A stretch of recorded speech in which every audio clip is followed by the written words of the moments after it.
The GA ghost force friend. I discovered my boyfriend wasn't real when I tried to introduce him to my best friend. Here is no one there, Emma, she said, staring at the empty chair where Jack sat smiling. I thought she was playing a cruel joke until I saw the concern in her eyes. That night, I found a journal hidden in my apartment detailing my treatments for a condition called phantom relationship comp. According to the entries written in my own handwriting, I'd been creating an elaborate fantasy boyfriend for 3 years following a traumatic event I couldn't remember. The next morning, Jack was still there making coffee in my kitchen. Morning, beautiful, he said with his perfect smile. I smiled back, but my heart raced with fear. How do you break up with someone who doesn't exist? For as long as I could remember, Jack Parker had been the perfect boyfriend. We met at a coffee shop during a thunderstorm, so violent it knocked out the power. In the darkness, he'd offered me the last blueberry muffin, and we'd talked for hours by candlelight as rain lashed the windows. It was the kind of meet cute straight out of a romance novel. 3 years later, we had our routines. He made coffee every morning black for him, oat milk latte for me. He worked as an architect while I designed video games from my home office. Friday nights were for trying new restaurants, Saturdays for hiking or museums, and Sundays for lazy brunches and reading together on the couch. Jack was thoughtful, attentive, and supportive. He remembered every anniversary, listened when I had a bad day, and somehow always knew exactly what to say when I was feeling insecure about my work. My friends had heard all about him, of course,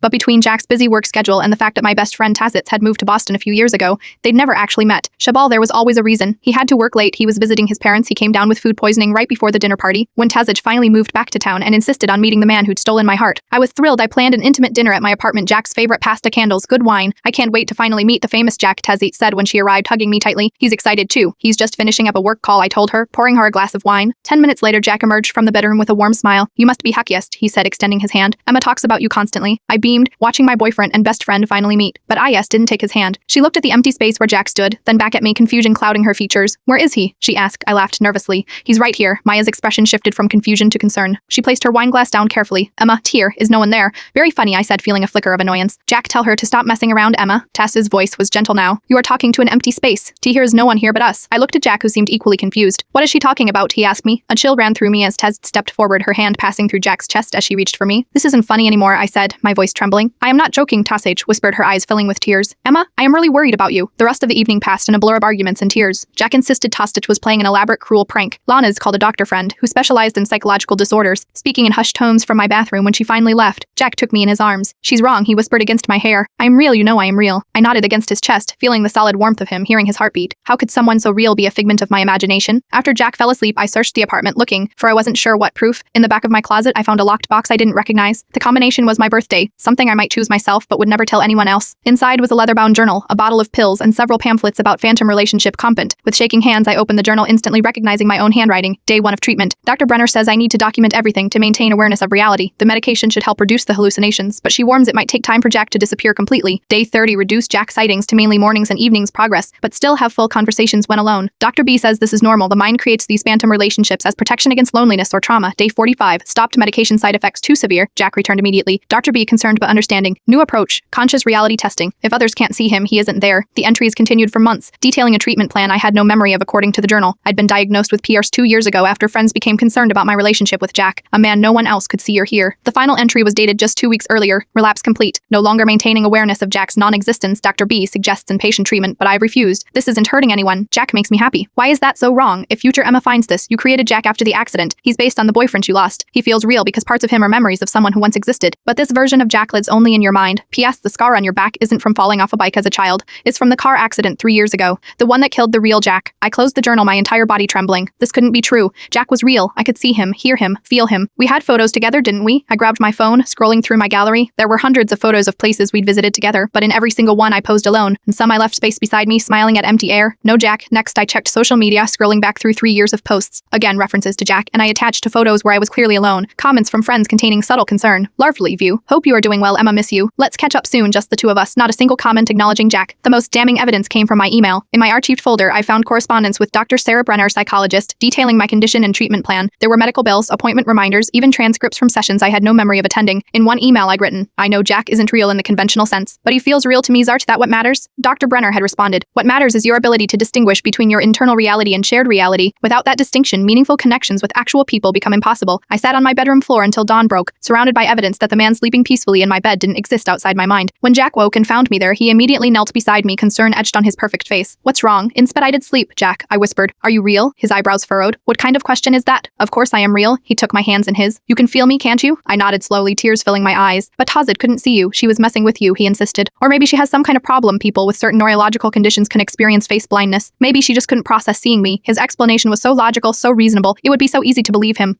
Here's a journal, I said softly. It says I created you after after an accident that the real Jack died. His face paled. What accident, Emma? I am right here. 3 years ago, a car crash. I have a scar. I twisted, lifting my shirt to reveal a long surgical scar down my back that I'd always attributed to a childhood bicycle accident. Jack grabbed my shoulders, his fingers digging in almost painfully. Stop this, Simmons, gaslighting you. Aziz, or whoever wrote that journal, I am real. But as he spoke, something flickered in my memory, rain lashing against a windshield, Jack laughing at something I'd said. The screech of tires, impact glass shattering, blood, so much blood. Jack's body, thrown from the car, his eyes vacant and unseeing. I pulled away from him, gasping. I remember the accident. That's not possible, Jack insisted, his voice rising with desperation. It never happened, but now that the first memory had broken through, others followed. The hospital, the funeral, weeks of unbearable grief. Nothing a gap followed by memories of meeting Jack at a coffee shop during a storm, a meeting that never happened. You are not real, I whispered, the truth settling over me like a heavy blanket. Don't say that, Jack shouted, his perfect features contorting with fury. I am as real as you are. But something had shifted. Now that I could see the truth, I noticed things I'd overlooked before. How Jack never interacted with the physical world unless I was watching. How he never left evidence of his presence, no indentation on the couch, no warmth on sheets after he'd left the bed. I created you, I said softly. He reached for me, but I stepped back, watching his expression cycle through anger, fear, and finally a profound sadness. If you believe that, he said quietly, then you'll lose me too. I already lost you, I replied. 3 years ago, I started treatment again the next day. Dr. Brenner was a petite woman with kind eyes and a no-nonsense attitude that somehow made the fantastical nature of my condition seem manageable. The mind is remarkably adaptive, she explained during our first session. But he seems so real, I whispered, glancing at Jack, who stood by the window of her office, arms crossed, watching us with betrayal in his eyes. He's glaring at me right now, isn't he? Dr. Brenner asked, following my gaze to the empty space. I nodded, surprised. This isn't my first case of priors, she explained. The hallucinations often respond to treatment by becoming more defensive, even hostile. They'll try to convince you that everyone else is wrong, that they're the only one who truly understands you. As if on cue, Jack spoke. She's trying to turn you against me, Emma. She doesn't understand what we have. I didn't respond to him, focusing instead on Dr. Brenner. The first step is acknowledgement, which you've already taken, she continued. Next is consistent reality testing. When Jack speaks to you, remind yourself that he isn't real. When you feel his touch, remember it's your brain creating that sensation. The treatment was brutal. Every interaction with Jack became a silent battle between what I felt and what I knew to be true. I'd feel his arms around me at night, his breath against my neck, and have to whisper to myself, not real, not real, not real. Jack didn't make it easy. Hornaz, he was understanding, gentle, the perfect supportive boyfriend I'd always known.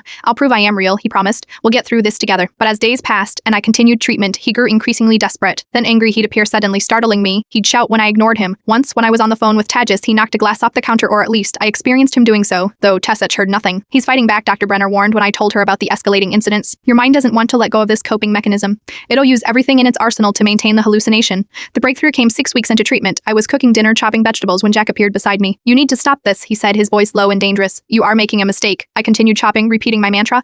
Not real, not real. I AML, he shouted, his hand shooting out to grab my wrist. In that moment of shock, the knife slipped, slicing deeply into my finger. Blood welled immediately, bright and painful. Jack's expression shifted from anger to horror. Emma, I am so sorry, I didn't mean, but as I clutched my bleeding finger staring at him, something extraordinary happened. For the first time, I saw Jack flicker. Like a television losing signal, his image became briefly transparent, static-filled, before solidifying again. In that moment of pain and surprise, my brain had momentarily lost its grip on the hallucination. I can see through you, I whispered. Jack's face crumpled. No, you can't. I am solid, I am here. But now that I'd seen it once, I couldn't unsee the subtle transparency around his edges, the way light passed almost imperceptibly through him when he moved. That night, after bandaging my finger, I found the courage to open the box again and read more of the journal. Past entries revealed that I'd made progress before, only to relapse completely when stressors in my life increased. The mind returns to its protective mechanisms under pressure. I'd written Jack becomes more real when I am lonely, stressed, or afraid. I closed the journal, a plan forming if stress and loneliness strengthened the hallucination. Perhaps the opposite was true as well. The next day I called Ajust. I need your help, I said, with Jack. You are still seeing him? She asked, concern evident in her voice. Yes, but I am in treatment now. I understand what's happening. I took a deep breath. Dr. Brenner thinks social connection might help real connection with real people. Maya didn't hesitate. I am there. Whatever you need. Over the following weeks, I filled my life with reality. I joined a support group for people with similar conditions. I reconnected with friends I drifted away from during my years with Jack. I started working from a co-working space instead of my isolated home office. Jack hated it.